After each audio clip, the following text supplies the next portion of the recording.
ඔහු කිව්වේ මම ටිකක් බිසි. පස්සේ කතා කරමු. ඒ වචන ඇයට අලුත් දෙයක් නෙවෙයි. සති ගණනක්ම ඇය ඒක අහගෙන හිටියා.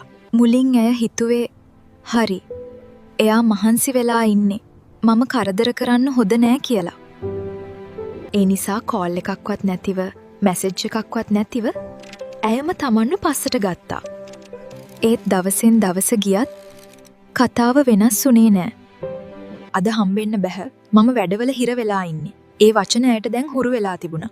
හැබැයි හුරු වුණා කියන්නේ ඒකෙන් වේදනාව අඩු වුණා කියන එක නෙවෙයි. දවසක් ඇය යාළුවෙක් එක්ක කැෆේ එකකට ගියා. ඒ වෙලාවේ ඇයගේ ඇස් එක තැනක නතර වුණා. ඇය හිතුවේවත් නැති කෙනෙක් එතනම වාඩි වෙලා හිටියා. යාළුවෙක් එක්ක hina වෙවි ෆෝන් එක අතේ තියාගෙන ඇය නිහඬව බලන් හිටියාව. ඇය මැසේජ් කරනකොට රිප්ලයි එකක්වත් නැති කෙනා එතන ස්ටෝරිස් දාමින් ඔන්ලයින් හිටියා. ඇයට ඒ වෙලාවේ තේරුණා ඔහු බිසි කියන්නේ වැඩ වැඩි නිසා නෙවෙයි කියලා. ඇය ඒ දවසේ ඉඳන් කෝල් එකක්වත් ගත්තේ නැහැ.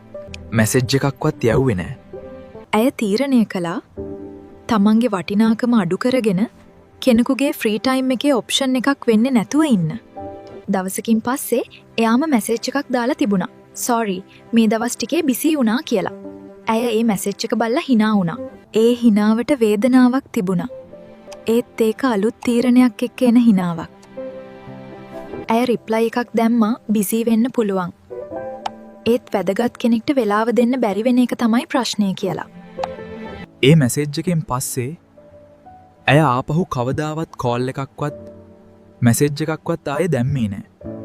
කෙනෙක්ට ඔයාව ඇත්තටම ඕන නම් කොච්චර බිසි වුණත් ඔයාට වෙලාවක් හදා ගන්නවා. බිසි කියන්නේ හේතුවක් නෙවෙයි. ඒකෙන් කියන්නේ ඔයා වැදගත් කෙනෙක් නෙවෙයි කියන එක. ඒ නිසා ඔයාගේ වටිනාකම අඩු කරගෙන කෙනෙකුගේ ඔප්ෂන් එකක් වෙන්න එපා. වෙලාව තියෙන කෙනෙක් එක්ක නෙවෙයි, වෙලාව හදාගන්න කෙනෙක් එක්ක ජීවත් වෙන්න.